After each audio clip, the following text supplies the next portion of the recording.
Por primera vez en la historia moderna del fútbol, 4 confederaciones se unieron en cuestión de 72 horas para tumbar una propuesta del presidente de la FIFA. Y no fue una protesta menor, se llamaba FIFA Forward Enterprise. Iba a vender el 20% de los derechos comerciales del fútbol mundial a fondos privados. Valuación estimada del negocio, $20,000 millones. UEFA fue la primera en dar un golpe en la mesa. Después, la Confederación de Asia. Le siguió CONCACAF con sus 41 federaciones votando por unanimidad. Después, la CONMEBOL exigiendo aclaraciones de manera inmediata. Y aquí es donde la historia se vuelve todavía más grave. Kevin Lamour, el propio director de operaciones de la FIFA, salió a decir públicamente que el staff había sido engañado.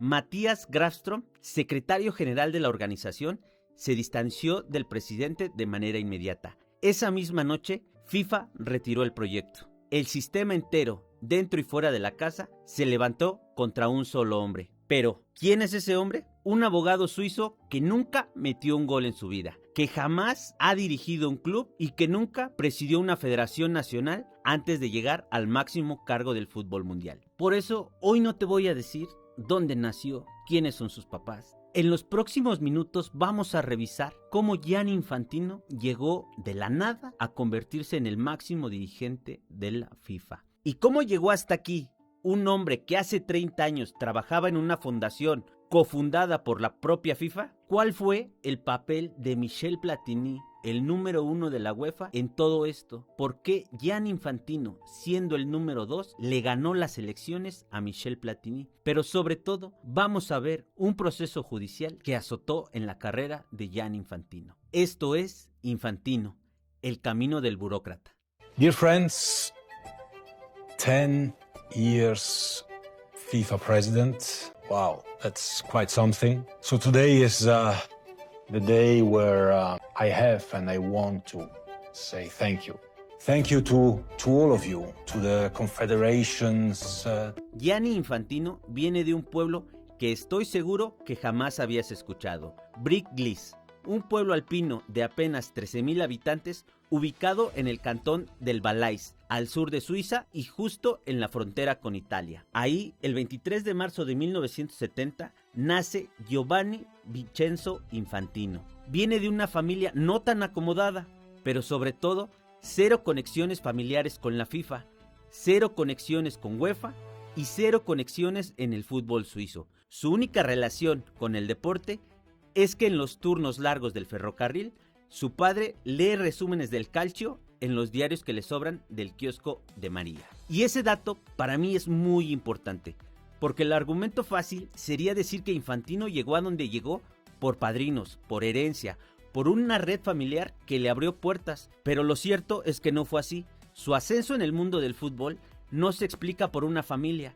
se explica por el lugar donde nació geográficamente. A 9 kilómetros de Brick-Glis, en el mismo valle alpino, en el mismo cantón, hay otro pueblo llamado Visp, con también 13,000 habitantes. Es la misma frontera con Italia. Y ahí, 34 años antes, había nacido otro niño de familia humilde. Se llamaba Sepp Blatter. ¿Ves el patrón que comienza a formarse?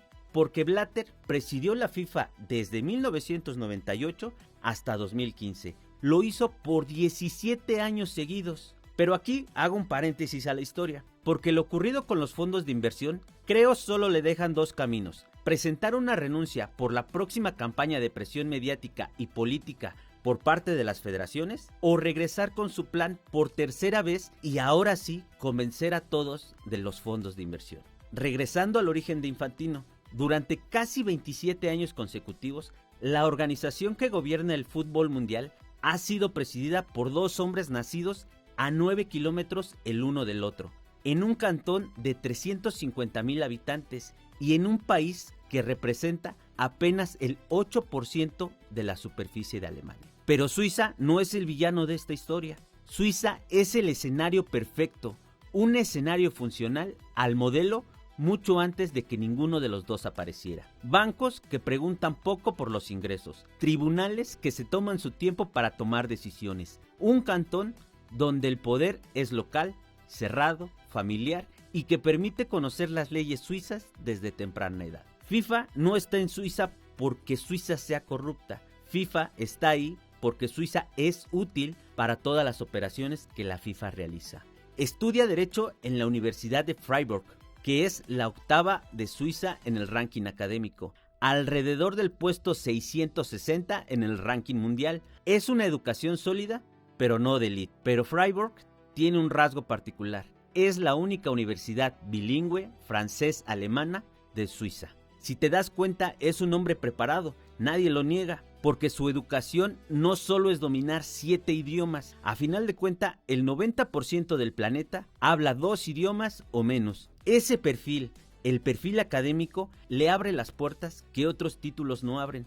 Su facultad de Derecho está especializada en Derecho Europeo y en Derecho Comercial. Eso es exactamente lo que UEFA y la FIFA necesitan para su departamento legal. Freiburg no le abrió a Infantino la puerta del trono, le abrió la puerta técnica al ecosistema de esas dos dependencias, y ese detalle importa, porque su título universitario no es una anomalía, es la llave de entrada al mismo sistema. La biografía oficial de Infantino, publicada en el sitio de la FIFA, dice que trabajó como secretario general del Centro Internacional de Estudios del Deporte antes de unirse a la UEFA en el año 2000. Suena un paso académico neutral, como si viniera de una universidad suiza cualquiera. La transición limpia de un joven abogado que decide dar el salto al mundo del deporte. Solo que esto no es así. ¿Por qué? ¿A cuántas personas les lleva solo 16 años poder convertirse en el mandamás de la empresa a la que entraron a trabajar sin supuestamente conexiones? La FIFA es cofundadora del CIES cuando Sepp Blatter todavía era secretario general y todavía le faltaban 3 años para llegar a la presidencia. El programa insignia del CIES se llama literal FIFA Master. Se lanzó en el año 2000, mismo año en que Infantino saltó a la UEFA.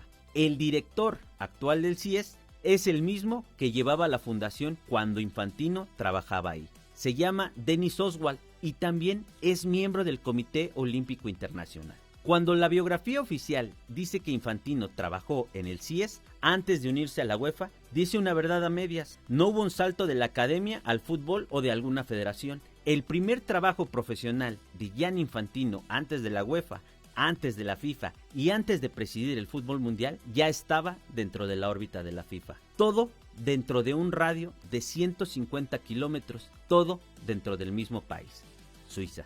Y cuando Gianni Infantino entra a la UEFA en agosto del 2000, no está entrando a un mundo nuevo, está subiendo un peldaño dentro del mismo edificio. La sede de UEFA está en Nyon, un pueblo tranquilo a orillas del lago Lehmann, en la Suiza francófona. Menos de 20,000 habitantes, vino blanco, viejos castillos y un edificio moderno de vidrio que fue construido en los años 90 para albergar al organismo que gobierna el fútbol europeo. Un día de agosto del año 2000, un abogado de 30 años entra por primera vez a ese edificio. Traje gris, corbata que no llama la atención y su cargo, asesor legal. Se llama Gianni Infantino. 4 años después, es director de asuntos legales y licencias de clubes. 3 años más y es vicesecretario general. 2 años más y se convierte en el secretario general de toda la UEFA en octubre de 2009. 9 años del asesor legal anónimo al número 2 de toda la organización y de la organización más importante a nivel de selecciones. Ese ascenso en cualquier gran multinacional europea se considera rápido, se considera excepcional. ¿Cómo llegó ahí? Vamos a verlo. Thank you to all of you, to the confederations, to the member associations of FIFA, to the leagues, the clubs, the players, to the legends, to our partners, to the fans, to all those who support football, to all those of you who have supported me over the last 10 years, all our projects, because alone you cannot do anything. We did a lot. En UEFA, con Michel Platini de presidente, se consideraba obvio. Durante 6 años, Infantino fue la sombra técnica de Platini. Firmaba los contratos, redactaba los estatutos, preparaba los sorteos. Su cara pública para el hincha promedio era la del hombre que sacaba las bolitas del sorteo en la Champions League. Ese hombre serio, de manos precisas, que aparecía 2 minutos al año en televisión y después desaparecía por otros 363 días, tenía un perfil bajo hacia afuera, poder creciente hacia adentro. Y ahí es donde Platini, muchos años después, cuando la historia entre ellos ya se había roto, lo dejó dicho con una precisión que solo puede tener un ex jefe traicionado. En una entrevista publicada por el diario The Guardian, en enero de 2026, Michel Platini describió a Gianni Infantino con estas palabras: fue un buen número 2, pero no es un buen número 1. Trabajó muy bien en UEFA, pero tiene un gran problema. Le gustan los ricos y poderosos, los que tienen dinero. Ese es su carácter. Platini lo sepultó. También dijo algo más en esa misma entrevista, algo que en el marco de esta historia funciona como perfecto epitafio. Dijo que Infantino y él se creían en su momento intocables y por encima de la ley. Esa frase, más que ninguna, explica lo que viene a continuación, porque en abril de 2016 se filtran los Panama Papers, 11.5 millones de documentos del bufete panameño Mossack Fonseca. Revelan la estructura offshore del capitalismo global. Entre los nombres que aparecen hay presidentes de países, magnates del petróleo, celebridades, futbolistas, y hay un contrato firmado en 2006, 10 años antes. El contrato es entre la UEFA y una empresa que se llama Cross Trading. Espero explicarme bien. Cross Trading está registrada en la isla de Niue, una isla pequeña del Pacífico Sur con menos de 2,000 habitantes, que hoy funciona como un paraíso fiscal. Es una subsidiaria del grupo empresarial de Hugo y Mariano Hinkins, padre e hijo argentinos. Los Hinkins fueron imputados por el FBI en 2015 por corrupción vinculada al FIFA Gate. Y que, por cierto, si no has visto mi video sobre el FIFA Gate 2.0, te lo dejo a final de mi video. En un solo contrato pagaron 110 mil millones de dólares en sobornos a oficiales del fútbol sudamericano. Ese contrato de 2006 tiene una cofirma. Del lado de UEFA firma un director de asuntos legales junto a otro colega de UEFA. El director de asuntos legales de ese momento se llama Gianni Infantino. Objeto del contrato: derechos de televisión de la Champions League para Ecuador durante las temporadas 2006 a 2009. El precio pagado por Cross Trading a la UEFA, $111,000. Precio de reventa por Cross Trading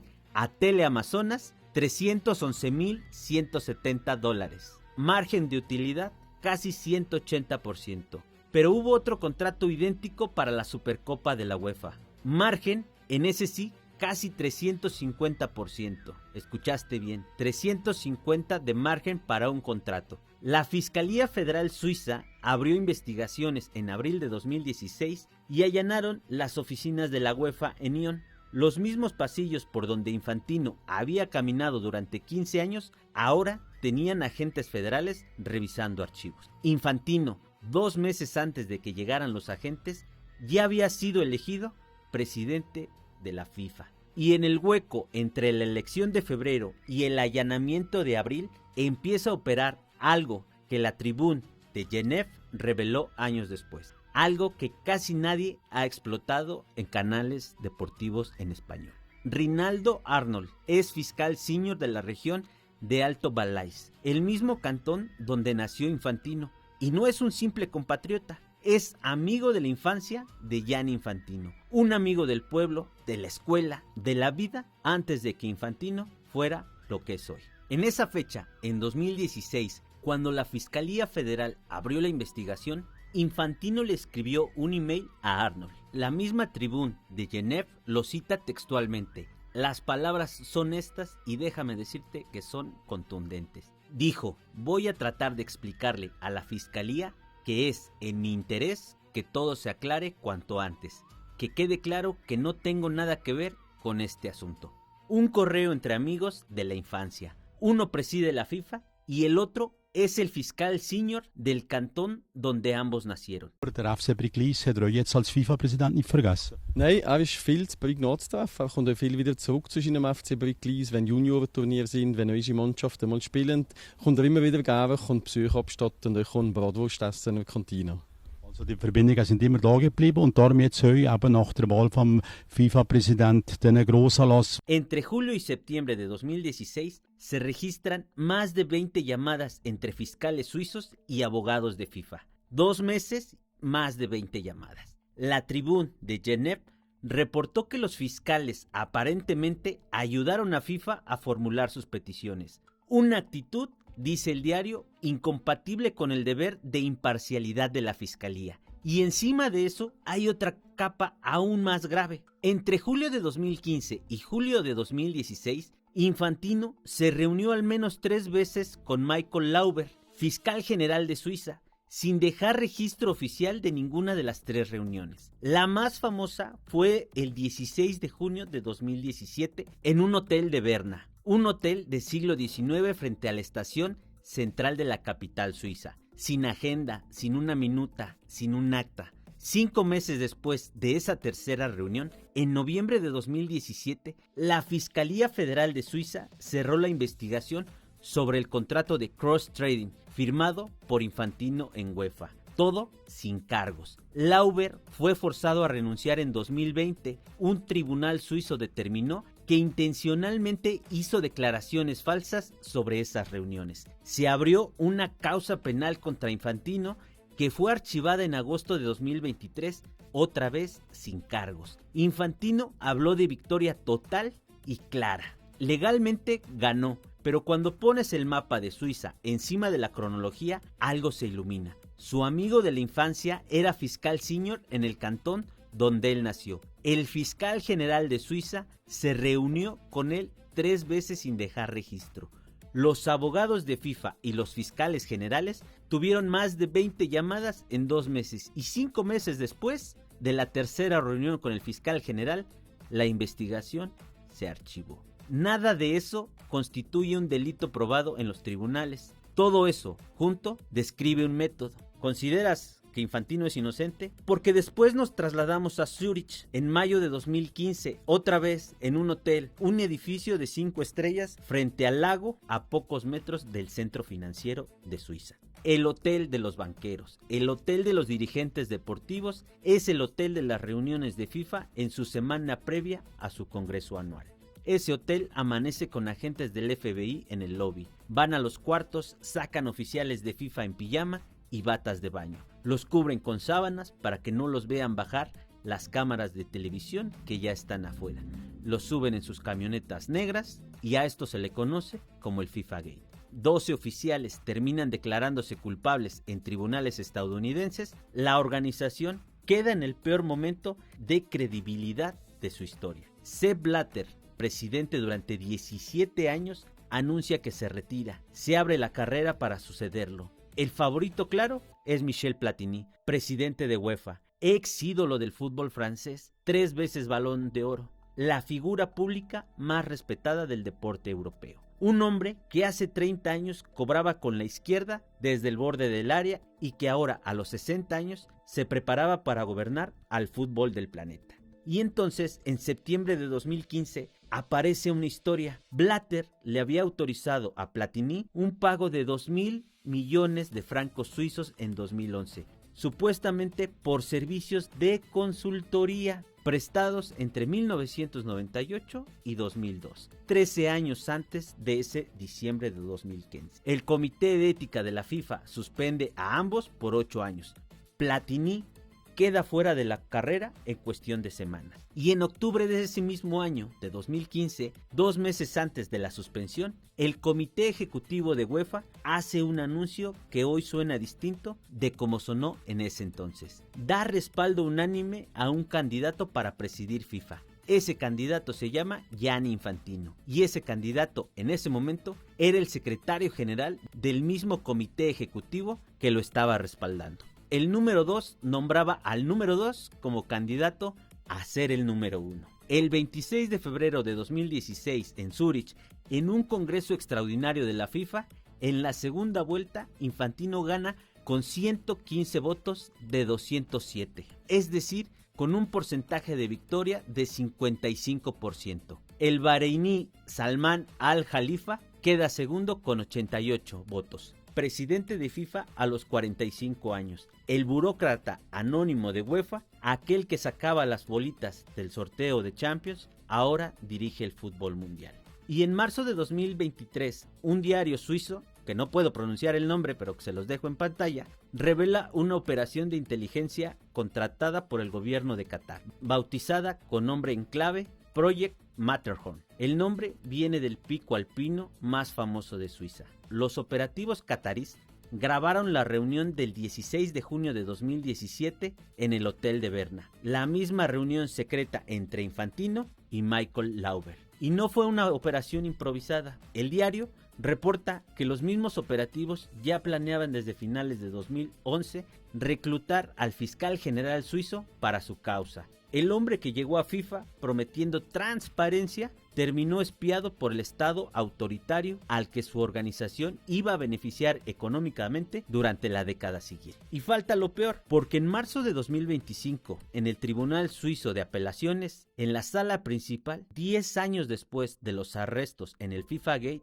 el tribunal dicta su fallo definitivo sobre el pago de los 2.000 millones de francos, absuelve a Sepp Blatter y absuelve a Michel Platini. El pretexto por el cual Platini fue eliminado de la carrera de la presidencia a la FIFA en 2015 se cae 10 años después. Solo que ahora ya no importa, porque ya hay presidente electo, porque Infantino lleva 9 años en el trono y Platini está retirado del fútbol. Un mes después de esa absolución, Michel Platini prepara su respuesta. Le lleva más de un año armarla. En junio de 2026, hace apenas unas semanas, presenta la demanda civil y penal en Francia contra Gianni Infantino, contra el ex director de FIFA, Marco Billiger, también contra el ex presidente del comité de auditoría, Domenico Scala. Cargos alegados, tráfico de influencias y difamación. Platini también denuncia al ex fiscal general de Suiza, Michael Lauber, y en sus propias palabras, colusión con el bando de Infantino. Y aquí hay que decir algo que un análisis convencional no diría. Michel Platini es en 2026 un hombre absuelto. Sus derechos legales son legítimos. Su denuncia contra Infantino tiene un fundamento documental. Y al mismo tiempo, Platini no es la víctima inocente de esta historia, porque durante los 15 años que fue número 1 en la UEFA, con Infantino como su número 2, Platini fue parte del mismo modelo que ahora lo destruyó. Cobró un pago de 2.000 millones de francos por servicios de consultoría prestado 13 años antes. En la FIFA no hay víctimas inocentes, en la cima solo hay víctimas del sistema que ellos mismos operaron. Platini fue expulsado en 2015 con un pretexto que en 2025 se demostró falso, pero 9 años tarde. Y ese retraso no es un accidente burocrático, ese retraso fue un método. Y entonces ya entendimos cómo llegó Infantino a la presidencia de la FIFA. Un funcionario senior de la FIFA le dijo a ESPN en junio de 2026 la frase que resume la posición oficial. Dijo: Gianni Infantino opera con la misma intensidad que un CEO de una gran multinacional. Esa es exactamente la mentalidad que la FIFA necesitaba después de Blatter. Los defensores argumentan que Infantino recibió una organización en ruinas éticas y financieras, que multiplicó los ingresos por 5 y que democratizó el acceso al mundial, permitiendo que países como Jordania, Uzbekistán, Cabo Verde, Curazao clasifiquen por primera vez en su historia.